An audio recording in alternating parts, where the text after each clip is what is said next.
بسم اللہ الرحمن الرحیم نحمدہ و نصلی علی رسولہ الکریم رب اشرح لی صدری ویسر لی امری واحلل عقدۃ من لسانی یفقہوا قولی۔ اللہ تعالیٰ کا احسان شکر ہے، جتنا شکر ادا کیا جائے کم ہے، اور بار بار اس کی یاد دہانی کی ضرورت ہے کہ اللہ تعالیٰ خود فرماتے ہیں کہ میرا شکر ادا کرو، میں تمہاری نعمتوں کو اور بڑھا دوں گا۔ تو آدمی کو اللہ تعالیٰ دیکھنے والی نگاہ اور سوچنے والا ذہن عنایت فرما دے تو یہ اللہ کی نعمت ہے۔ السلام علیکم۔ تو اور نعمتوں کا کوئی ٹھکانہ نہیں اللہ تعالیٰ کی۔ زندگی ایک نعمت، صحت ایک نعمت، ایمان کی دولت، حضور صلی اللہ علیہ وآلہ وسلم کی امت میں ہونا ایک نعمت، اور عافیت اپنے گھر والوں کی اور دوسرے رشتہ داروں کی جو بظاہر ہمارے ساتھ نہیں بھی ہیں، ان کی بھی عافیت خدا خواستہ نہیں ہو تو آدمی پریشان ہو جاتا ہے، طبیعت اس کی بڑھ جاتی ہے، خیال انہی کی طرف رہتا ہے۔ تو ہر نعمت پہ اللہ کا شکر ادا کیا جائے، اور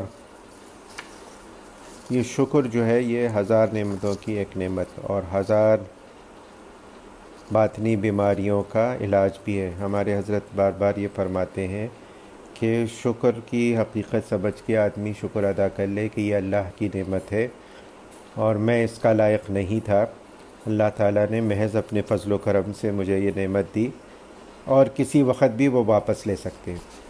جس بندے کو اس بات کا استحضار ہوگا، اس کو احساس ہوگا کہ یہ اللہ کی نعمت ہے، اللہ تعالیٰ نے بغیر کسی میری ریزرونگ کے مجھے دی ہے، تو اس کو کبھی غرور، تکبر، عجب، یعنی اپنے آپ کو کچھ سمجھنا، یہ ساری چیزیں نہیں ہوگا، اور وہ ڈرتا بھی رہے گا کہ بھئی یہ کہیں نعمت چلی نہ جائے مجھ سے، تو وہ اللہ کا شکر بھی کرے گا اور کوشش کرے گا اس نعمت کو صحیح استعمال کرنے کی۔ تو شکر غالب رہنا چاہیے آدمی کا زیادہ تر اوقات پر۔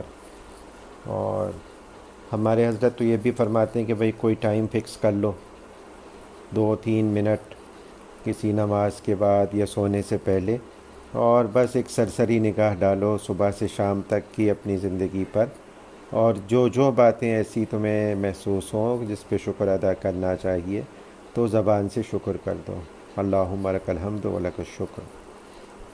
تو یہ ایک بہت بڑی نعمت ہے، اللہ تعالیٰ اس کی توفیق عنایت فرمائے۔ تو ہم لوگ یہ پڑھ رہے ہیں کتاب میں سے، ہمارے حضرت مولانا مفتی محمد تقی عثمانی صاحب کے مواعظ ہیں۔ رمضان میں جو خاص مجالس ہوتی ہیں، لوگ دور دور سے آتے ہیں، معتکفین بھی ہوتے ہیں، اور بہت سارے حضرات تربیت کے لیے جو دارالعلوم آ کے رہتے ہیں وہ لوگ ہوتے ہیں۔ تو یہ بیان چل رہا ہے ذکر کے بارے میں، اللہ تعالیٰ کی یاد کے بارے میں۔ حضرت فرماتے ہیں کہ ہمارے حضرت ڈاکٹر عبدالحی عارفی رحمۃ اللہ علیہ فرمایا کرتے تھے، یہ ذکر ایک انرجی اور توانائی ہے، لہٰذا صبح اٹھنے کے بعد ناشتہ کرنے سے پہلے یہ انرجی اور توانائی حاصل کر لو، اس لیے کہ اللہ کا ذکر دلوں میں توانائی پیدا کرتا ہے، ارادوں میں توانائی پیدا کرتا ہے، ہمت میں طاقت عطا کرتا ہے، اور اس کے نتیجے میں انسان کے اندر شیطان اور نفس سے مقابلے کے لیے ہمت پیدا ہو جاتی ہے۔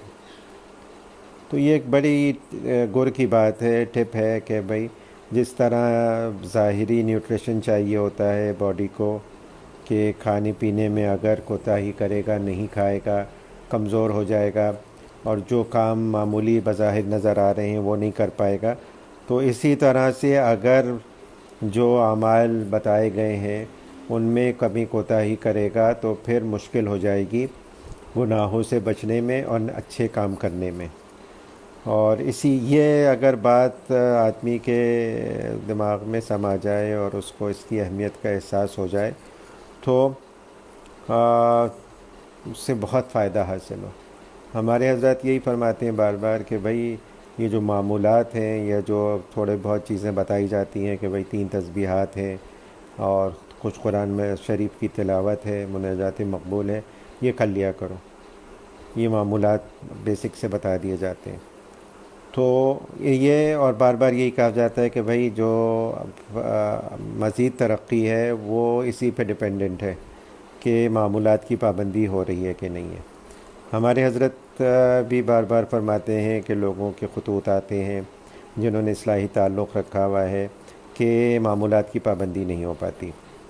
تو حضرت یہی فرماتے ہیں کہ بھائی میرا کام تو بتلا دینا ہے، آپ کو موٹیویٹ کر دینا ہے، اور اس کی اہمیت آپ کے دل میں پیدا ہو جائے. وہ جو ہے نا وہ اللہ تعالیٰ کی طرف سے ہے، اور آپ کی ہمت پر ہے. آپ اتنی ہمت کرتے ہیں کہ جی السلام علیکم، جی لگے چاہے نہ لگے معمولات کی پابندی رہے. تو یہ جو چیز ہے جس دن یہ سمجھ میں آ گئی نا تو پھر آدمی کے لیے آسان ہو جائے گا. اور یہ بات تھوڑی مشکل ہی سے سمجھ میں آتی ہے، خصوصاً ہمارے معاشرے ماحول میں جہاں پہ ہزاروں ڈسٹریکشن ہیں. تو وہاں پر ٹائم ایسا گزر جاتا ہے کہ پتہ ہی نہیں چلتا، جبکہ ٹائم بچنا چاہیے. ہمارے حضرت فرماتے ہیں کہ بھائی اب تو اتنا آسان ہو گیا ہے کہ پہلے ہوتا تھا کہ اگر آپ کو کسی کو فون کرنا ہے یا کسی کا فون آنا ہے تو آپ باؤنڈ ہوتے تھے کہ بھائی ایک جگہ جائیں، اس کو ڈائل کریں، ملائیں اور وہ کریں. اب تو یہ سب نہیں ہے. اب تو سہولت ہی سہولت ہے. ہزار کام آپ جو ہیں پہلے نہیں کر سکتے تھے، اب آپ اپنے فون سے کر لیتے ہیں. پہلے تو یہ تھا کہ بھائی جاؤ بینک جاؤ، جا کے وہ چیک لکھو اور وہ جمع کراؤ اور نکلواؤ اور کیا کرو اور ٹرانسفر کرو اور کیا نہیں کرو. لیکن اب تو ساری چیزیں آن لائن ہو رہی ہیں. خریداری آپ کر رہے ہیں آن لائن، گھر پر آ رہا ہے، سب کچھ ہو رہا ہے. تو یہ ٹائم جو بچنا چاہیے تھا یہ کیوں نہیں بچ رہا؟ یہ بے برکتی کیوں ہو رہی ہے کہ اتنی سہولیات کے باوجود بھی ٹائم نہیں بچتا؟ جس سے کہو وہ یہی کہتا ہے کہ بھائی فرصت نہیں ہے. کسی رشتہ دار کے پاس جاؤ، وہ شکایت کرے گا کہ بھائی میں بہت دنوں سے ملاقات نہیں ہوئی. اگر فرصت ہی نہیں ہے، مصروفیت اتنی ہے. اور اسی طرح سے بہت سارے کام چلتے جاتے ہیں جو بظاہر ضروری بھی ہوتے ہیں لیکن ٹائم نہیں ملتا. تو یہ ٹائم نکالنا پڑے گا. اچھا،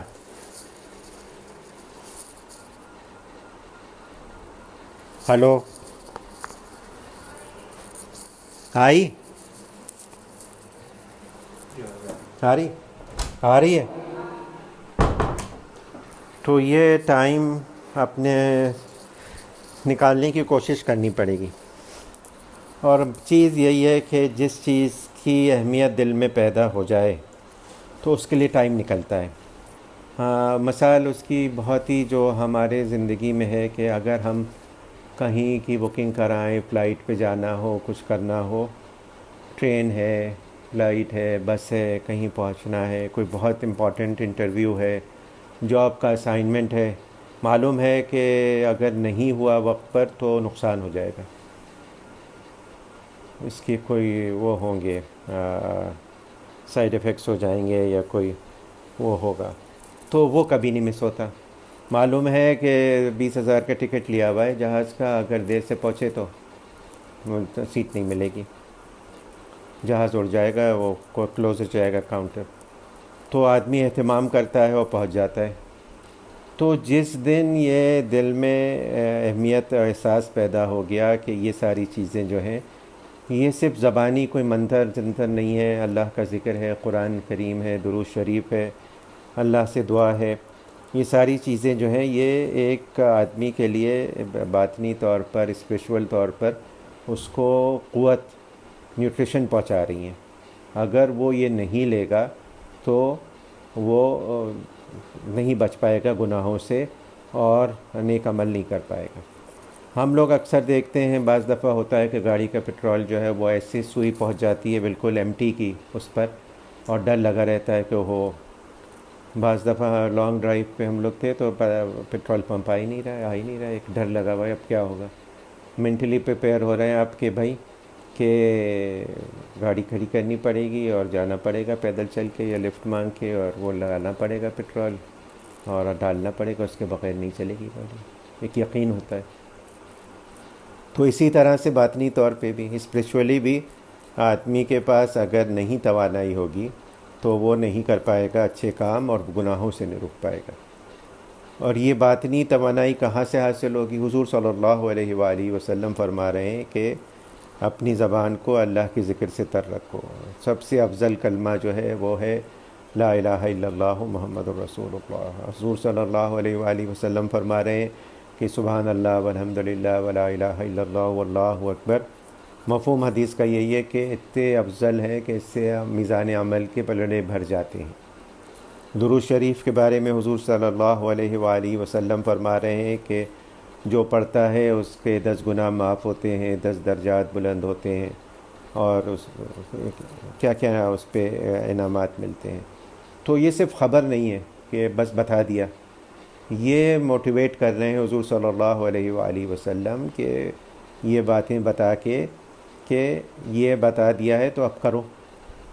ہمارا استغنا ہے، ہم کہتے ہیں وہ بتا دیا حضور صلی اللہ علیہ وآلہ وسلم نے، کریں گے کسی دن موقع آئے گا کریں گے۔ لیکن یہ کہ بزرگ جو ہم سے پہلے گزرے ہیں ان کو قدر تھی، اور وہ کوشش کرتے تھے، کہتے تھے کہ بھئی یہ جو فضول باتیں ہیں، فضول کام ہیں۔ جیسے پہلے بھی عرض میں نے کیا تھا، بعض بزرگ کھانا نہیں کھاتے تھے، بعض بزرگ جو تھے وہ کہتے تھے کہ بھئی میں نے دیکھا ہے، ٹائم کیا ہے اپنے آپ کو، کہ میں اگر روٹی کھاؤں یا صحیح طرح سے ویسے کھاؤں تو اتنا وقت لگتا ہے مجھے، اور اگر میں یہ چیز کھا لوں، ستو وتو ہوتے تھے بالکل ہی، یہ کھا لوں تو اتنا وقت بچتا ہے۔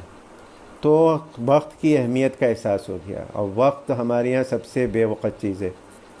گھنٹوں پہ گھنٹے ضائع ہو جا رہے ہیں، کہیں شادی میں چلے جائیں، اللہ کی پناہ دعوت میں چلے جائیں، یہاں تک کہ آفیشیل فنکشنز بھی جو ہیں، یعنی ہمارے اسپتال میں بھی ہم نے اناؤنس کیا کہ کانفرنس ہے، کوئی میٹنگ ہے، سمپوزیم ہے، تو اس میں بھی دیا جاتا ہے ٹائم کہ نہیں لوگ تو آئیں گے نہیں وقت سے، آدھے گھنٹے 45 منٹ دیر سے شروع کرو، سب آ جائیں، اور بیچارے جو آ گئے وقت پر وہ سزا میں بیٹھے ہوئے۔ تو یہ جو ہے نا، یہ وقت کی اہمیت کا احساس ہو جائے۔ ہمارے حضرت کے پاس کتابیں کثرت سے آتی ہیں، یعنی جو بھی کتاب چھپے گی تو آئے گی، لوگ بھیجتے ہیں، بعض دفعہ تبصرے کے لیے بھیجتے ہیں، بعض دفعہ اس کے لیے۔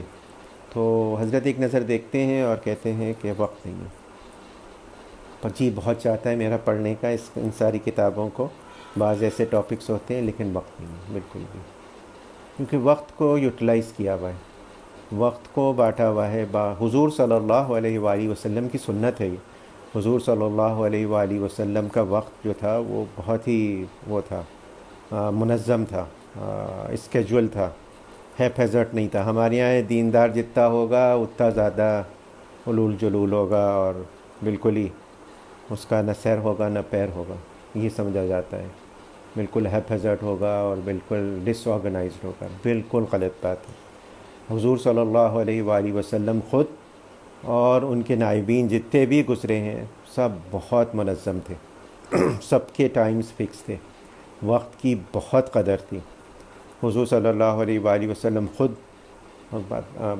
تہجد ہے، تہجد کے بعد صحابہ سے بات ہے، فجر کی نماز کا سلام پھیر کے فوراً صحابہ کی طرف متوجہ ہوتے تھے، ان سے پوچھتے تھے، یہاں تک کہ یہ تب یہ پوچھتے تھے کہ کیا خواب دیکھا، یعنی ایسی بات کرتے تھے کہ ان کا دل تھوڑا سا وہ ہو، اور کچھ طبیعت کھلے، اپنی باتیں کریں، مجھ سے پوچھیں۔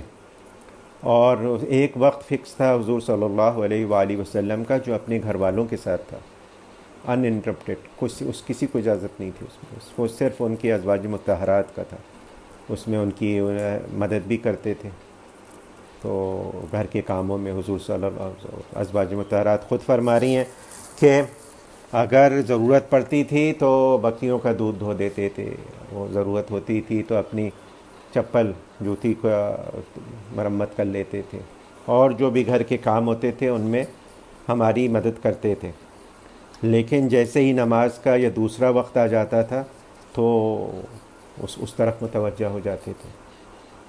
اسی طرح سے سونے کا بھی حضور صلی اللہ علیہ وآلہ وسلم کا پورا ایک نظام تھا کہ حضور صلی اللہ علیہ وسلم کیا تلاوت کرتے ہیں، کیا ذکر کرتے ہیں، کس طرح سے سوتے ہیں، یہ ساری چیزیں ہیں، یعنی ایک منظم زندگی۔ تو یہ وقت نکالنا پڑے گا اپنی مصروف زندگی میں سے، اور یہ وقت نہیں نکلے گا تو ایسے ہی زندگی گزرتی رہے گی، ختم ہو جائے گی۔ اور جو فائدہ حاصل کرنے کا ہے، کیونکہ یہ زندگی تو موقع ہے آخرت بنانے کا، یہ تو کھیتی کا ہے زمانہ، یہاں تو بونا ہے، یہاں پہ کاشت کرنا ہے، اور اس کا جو اجر ہے، اس کی جو فصل ہے، وہ تو وہاں کٹے گی آخرت میں، تب وہاں پتہ چلے گا۔ اور حضور صلی اللہ علیہ وآلہ وسلم کی ایک حدیث کا مفہوم یہی ہے کہ جنتی جنت میں جا کے جس چیز پہ سب سے زیادہ افسوس کریں گے وہ ہوگا کہ کاش ہم اور اللہ کی عبادت کر لیتے، اپنے وقت کو زیادہ بہتر طریقے سے صرف کر لیتے۔ تو یہ اس وقت کی قدر کرنے کی ضرورت ہے، کیونکہ نکلے گا نہیں، ورنہ وقت نکلے گا نہیں اچھے کاموں کے لیے۔ اور ہمارے حضرت مولانا تقی عثمانی صاحب فرماتے ہیں کہ اگر کوئی چیز شروع کرنی ہے نئی اپنے معمولات میں، اپنے نظام الاوقات میں، تو اس کو کسی ایسی چیز کے ساتھ باندھ دو جو پہلے سے آپ کرتے ہو۔ اب فجر کی نماز پڑھتے ہیں زیادہ تر لوگ، تو فجر کی نماز کے ساتھ لگا دو اس کو، یا دو کام آپ پہلے سے کرتے ہیں وہ ان کے درمیان میں ڈال دو۔ کوئی آپ کو پتہ چلا کہ ہاں بھئی اس چیز کی بڑی فضیلت ہے، یہ کرنی چاہیے، تو بھئی نماز پڑھتا ہوں میں، نماز سے پہلے یا بعد میں قرآن یا جو بھی پڑھتا ہوں، تو اس کے درمیان سینڈوچ کرنے کی کوشش کریں، تو اس سے ہوتا ہے۔ ورنہ ایسے ہی چھوڑ دینا الٹپ اپنے آپ کو کہ بھئی کروں گا، کسی وقت کروں گا، تو وہ وقت آتا نہیں۔ شیطان جو ہے نا آدمی کو وہ کرا دیتا ہے کہ بھلا دیتا ہے، کسی اور طرف متوجہ کر دیتا ہے، کہتا ہے ہاں کل سے کروں گا، یہ نہیں کہتا کہ نہیں کراؤں گا۔ دیندار کو وہ دین کے رنگ میں کہتا ہے کہ نہیں، کہتا ہے اور کوئی اچھا کام کر لو، کوئی واعظ سن لو، کوئی جہاد کا کام کر لو، کوئی اور کام کر لو۔ جبکہ ہم لوگوں کے لیول کے لیے جو لوگ ہیں، مبتدی لوگ ہیں، جو ابھی دین پہ چلنا جنہوں نے شروع کیا ہے، ان کے لیے جو کام ہے نا وہ لازمی ہے، یعنی اپنی اصلاح کے کام، اپنی اس کے کام زیادہ امپورٹنس والے ہیں۔ ہاں جو تھوڑے اسٹیبل ہو گئے ہیں، جن کا ایک معمول بن گیا ہے، جن میں کچھ نہ کچھ حد درجے تک ایک مضبوطی آ گئی ہے، پھر ان کو ہوتا ہے کہ بھئی وہ دوسروں کو بھی بتائیں اور ایسے کاموں میں حصہ لیں جن میں دوسروں کو فائدہ ہو سکتا ہے، ورنہ ہوتا نہیں ہے فائدہ۔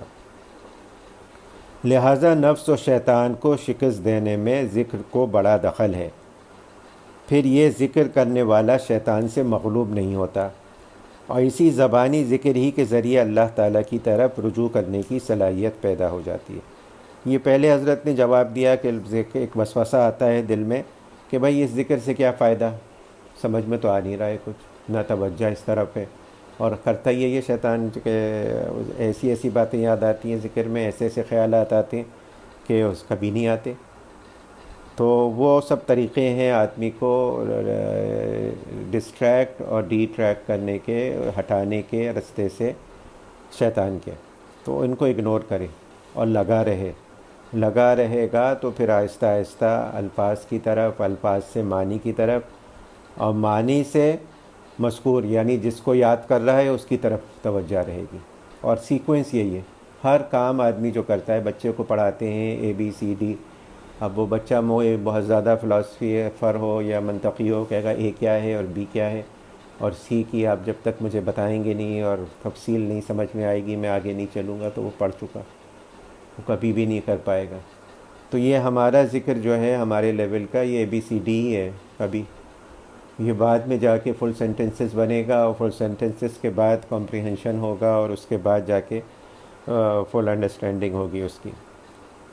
جس وقت حضرت یوسف علیہ السلام کے سامنے گناہ کا موقع آیا اور تمام اسباب گناہ کے جمع ہو گئے، تو اس وقت اس گناہ سے ذکر نے روک دیا، اس لیے کہ جب زلیخا نے کہا حیت لک، تو جواب میں انہوں نے فرمایا معاذ اللہ، اللہ کی پناہ، اللہ کو فوراً یاد کر لیا انہوں نے۔ اس موقع پر اللہ کی پناہ کے احساس نے یہ طاقت دی، اور اتنے دلربا ماحول میں جس میں انسان کے پھسل جانے کا 99% احتمال موجود تھا، اللہ کے ذکر نے ان کو گناہ سے روک دیا۔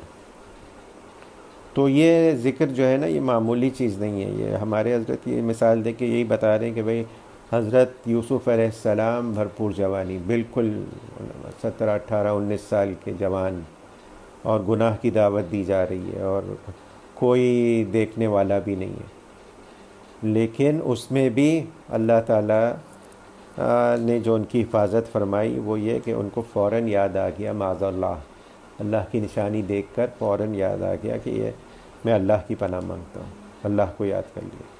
اور ذکر کا مطلب ہی اللہ کی یاد ہے، ذکر کا مطلب ہے یاد کرنا۔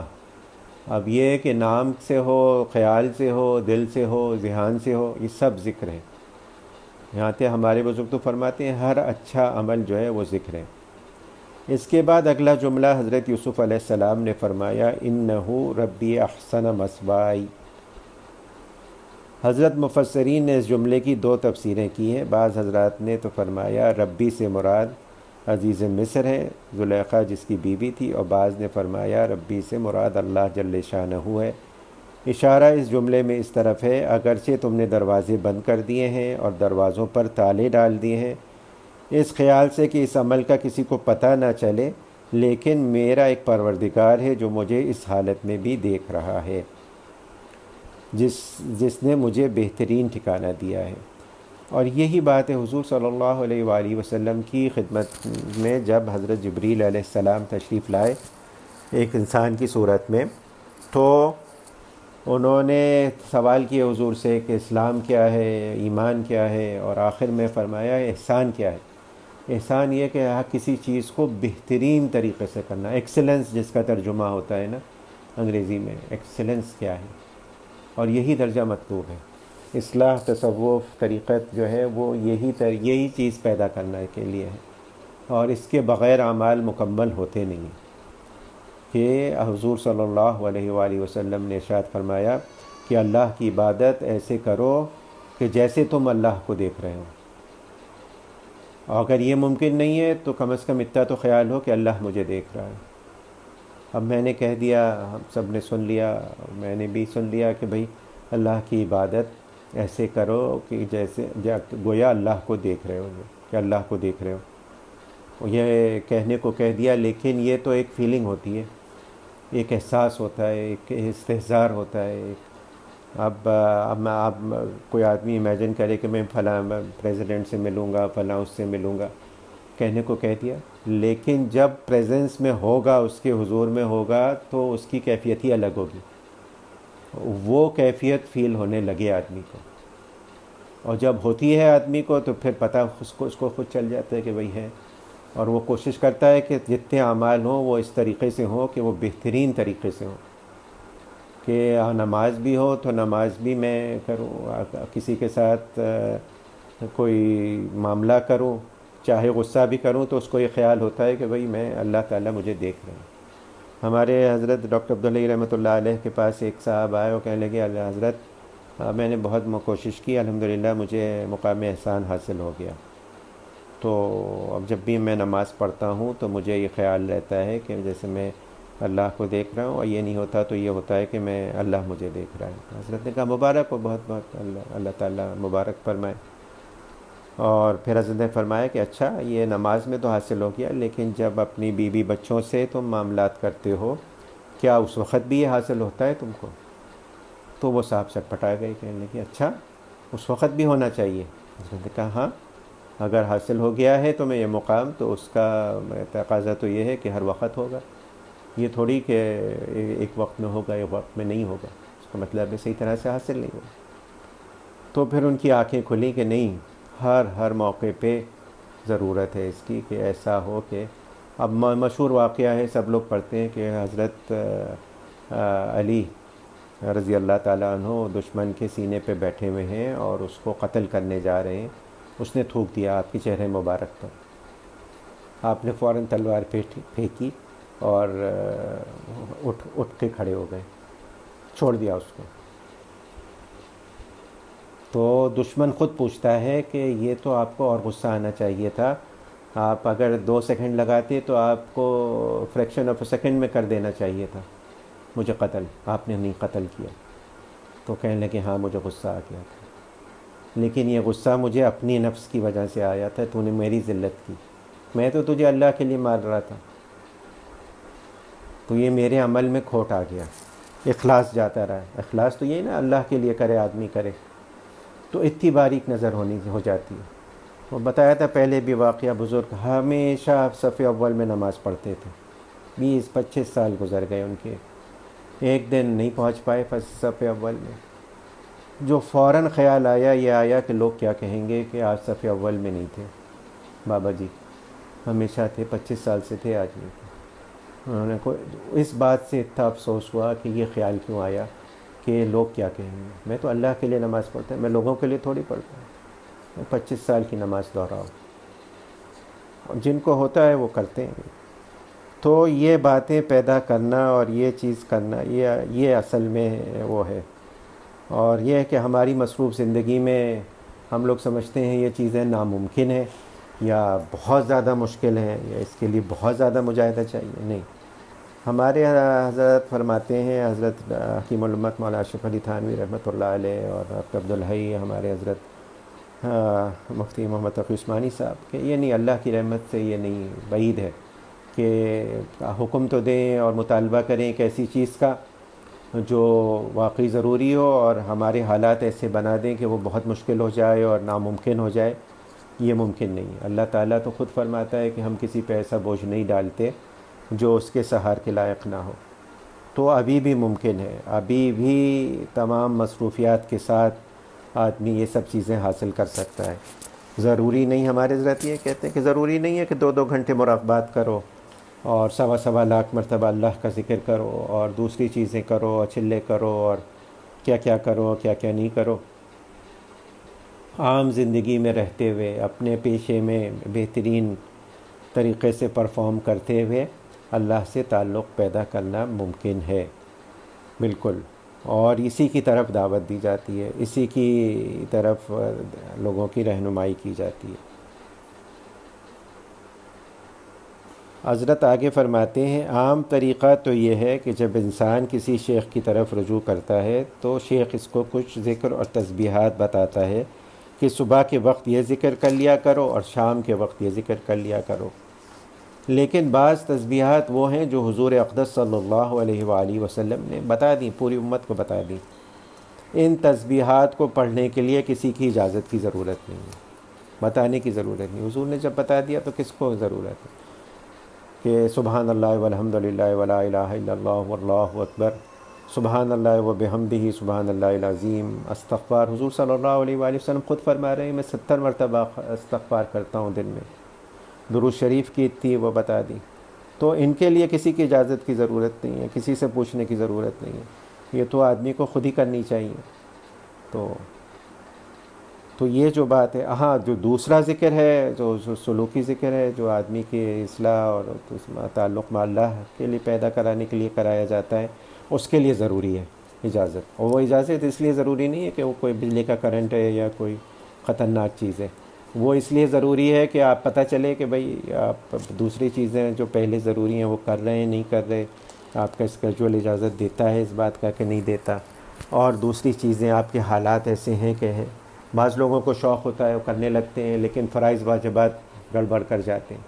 طالب علم کے لیے ضروری ہے کہ وہ پڑھیں، اس کے لیے واجب ہے تعلیم، اس کے لیے۔ ہمارے آپ کے لیے ہے کہ ہم لوگ حلال روزگار کمائیں، نہیں کمائیں گے تو حرام میں پڑیں گے۔ چلیں آپ بہت مضبوط ہیں، توکل کر لیں گے، بھوکے پیاسے رہ لیں گے، لیکن جو آپ کے متعلقین ہیں ان کا کیا ہوگا؟ بیوی بچے ہیں، وہ پریشان ہو جائیں گے۔ تو نہ اپنے کو پریشان کرنا نہ دوسرے کو پریشان کرنا۔ تو یہ واجبات تو اپنی جگہ پر، اور یہ نفلی عبادات جو ہیں اگر موقع ہو، وہ دیکھتا ہے کہ ہاں واقعی موقع ہے تو پھر وہ بتاتا ہے کہ بھئی یہ کرو یہ نہیں کرو، اور پھر جیسے جیسے آدمی پروگریس کرتا ہے اس کو بتاتا جاتا ہے کہ بھئی یہ کرنا ہے یہ کرنا ہے یہ کرنا ہے۔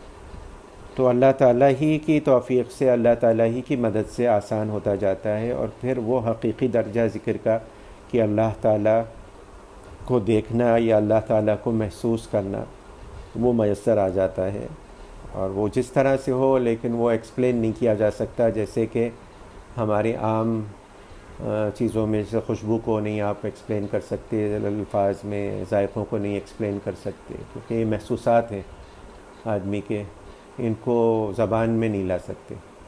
یعنی الفاظ میں نہیں لا سکتے. تو اللہ تعالیٰ کہنے سننے سے زیادہ عمل کی توفیق عنایت فرمائے. بس دعا کر لیں اللہم صلی علی حبیبک محمد وعلی آل حبیبک محمد کما صلیت علی ابراہیم وعلی آل ابراہیم انک حمید مجید. اللہم بارک علی حبیبک محمد وعلی آل حبیبک محمد کما بارکت علی ابراہیم وعلی آل ابراہیم انک حمید مجید. یا العالمین یا غیاث المستغیثین یا ماد المستجیبین یا مجیب دعاء المضطرین یا کاشف المکروب یا اللہ یا رحمان یا رحیم یا حی یا قیوم. ہمارے تمام چھوٹے بڑے اکلے پچھلے خفیہ اعلانیہ گناہ اپنے کرم اپنے فضل سے معاف فرما دیجیے. یا العالمین ہم کوئی تعویل نہیں کرتے, کوئی عذر نہیں کرتے, ہماری نالائقی ہے, ہم نے گناہ کیے. یا العالمین معاف فرما دیجیے. یا العالمین آئندہ کے لیے بچائیے. اور خدا نخواستہ ہم پھر پھسل جائیں تو ہمیں پھر توبہ کی توفیق عنایت فرمائیے. ہمیں ان لوگوں میں سے مت کر دیجیے جو نڈر ہیں, جو باغی ہیں, جو دلیر ہو کے گناہ کرتے ہیں. یا العالمین یا غیاث المستغیثین ہر لمحے ہر ساتھ ہر آن عافیت کے ساتھ اپنی طرف متوجہ ہونے کی توفیق عنایت فرمائے. اپنی محبت اپنے حبیب حضرت محمد مصطفیٰ صلی اللہ علیہ وآلہ وسلم کی پکی اور سچی محبت عنایت فرمائی. ایسی محبت جو تمام دیگر محبتوں پر غالب آ جائے. یا العالمین اپنے حبیب حضرت محمد مصطفیٰ صلی اللہ علیہ وآلہ وسلم کی اتباع کی توفیق کامل اور راسخ عنایت فرمائیے. یا العالمین تمام وہ خیر جو انہوں نے مانگا وہ ہمیں عنایت فرمائیے, ہم اس کے محتاج ہیں. اور تمام اس شر جس سے انہوں نے پناہ مانگی اس سے ہمیں پناہ عنایت فرمائیے.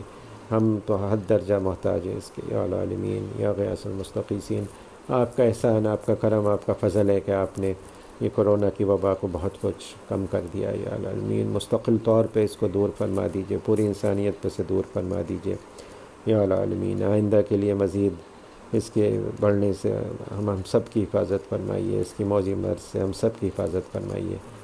یا العالمین ہمیں, ہمارے گھر والوں کو, والدین, عزیز و قارب, رشتہ دار, پڑوسیوں کو, بیوی بچوں کو, سب کو اپنے حفظ و مان میں رکھیے. ہر طرح کے شر, فتنے, فساد, ہر طرح کی بیماریوں سے, یہ ڈینگی اور کیا کیا جو آج کل پھیلا ہوا ہے, سب سے ہماری حفاظت فرمائیے. یا العالمین اور رائج الوقت جو گناہ ہے, دھوکہ دہی ہے, فریب ہے, اسنیچنگ ہے اور ڈاکہ ہے, چوری ہے, جو کچھ بھی ہے, اس سب سے ہماری حفاظت فرمائیے. بچے جہاں کہیں بھی ہیں, بچے بچیاں, ان کی حفاظت فرمائیے, ان کے ایمان کی, جان مال, عزت آبرو کی حفاظت, صحت کی حفاظت فرمائیے. یا العالمین یہ غیاث المستغیثین جو بچے بچیاں رشتوں کے انتظار میں بیٹھے ہیں ان کو صحیح معنوں میں دیندار, قدر کرنے والے, غصہ نہ کرنے والے رشتے عنایت فرمائیے. یا العالمین ہم سب کو حلال واسع رزق بلا مشقت اپنے کرم اپنے فضل سے عنایت فرمائیے. مسلمان جہاں کہیں بھی مظلوم ہیں ان کی مدد و نصرت فرمائیے, فلسطین میں, کشمیر میں, برما میں, شام میں, افغانستان میں. یا العالمین ہر جگہ مسلمانوں کی مدد و نصرت فرمائیے. یا العالمین جو مانگا وہ بھی عنایت کیجیے, جو مانگنا چاہیے تھا یاد نہیں آیا ہمارے لیے بہتر ہے وہ بھی اپنے کرم و فضل سے عنایت فرمائیے. اور سب سے بڑھ کر یہ کہ ہم سب کو عافیت کے ساتھ اپنے اولیاء میں شامل فرمائیے. وصلی اللہ تعالی علی خیر خلقی و نور عرشی و مظہر لطفی محمد و آلہ و صحبہ اجمعین برحمتک.